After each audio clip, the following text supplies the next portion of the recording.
Okay, welcome everyone. Today's Christmas Day. Merry Christmas to all. Hope the year has been a good year and it brings great cheer to everyone. We're all thankful for what we have. We are truly blessed here to have the things that we have, and I'm very thankful for that. So anyways, again, Merry Christmas. Let's just do a quick chat. I got to run out and get some plates for Christmas dinner, and it's a beautiful 50-degree day here in Southwest Michigan. I thought we'd get the boss out for a quick cruise. We would just talk about what's going to be happening and coming up this year. I know I haven't put any videos out, and I just want to let everybody know things are going to be slow until the weather starts to warm up. Go ahead and move on with the cold start.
So, we've accumulated new parts, fun stuff. We're going to talk about those, and that's what's going to bring us into our upcoming year. So what did we get? We have a 50-pound E85 compatible fuel injectors. Deatschwerks, I believe it is. I'm going to call it Deatschwerks. We also have a one-piece drive shaft. Excited about that.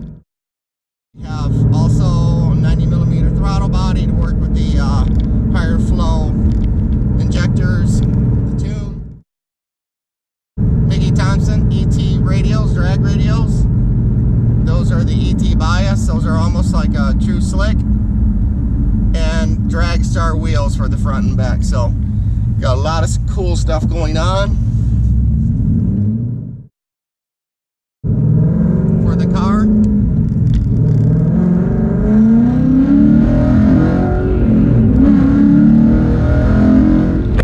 This car just rips.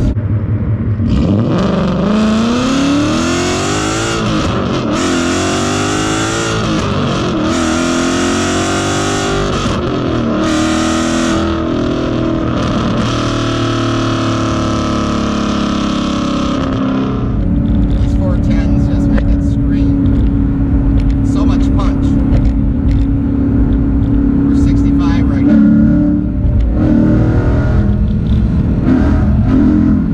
This puppy just screams. I can't wait to get the other mods on the car. Get a good, or get another tune. Anyways, that's what's going to be happening this year. Super excited about those. I'm also will be looking at a lightning flywheel, which is also going to help us RPM quicker. So again, a lot of good stuff going on. Oh, I did leave off one very important mod. So I have the Ford Racing Boss cams. That's a 213mm lift, 263 duration on the intake, and the 290-degree duration on the exhaust. That is going to be my last mod. Along with, when we do that mod, we are going to change the billet oil pump gears and also the billet crank gear, just for extra security. I want to make sure I can hit those high RPMs without any failure. So thanks for watching. Like and subscribe. Have a great Christmas and a Happy New Year.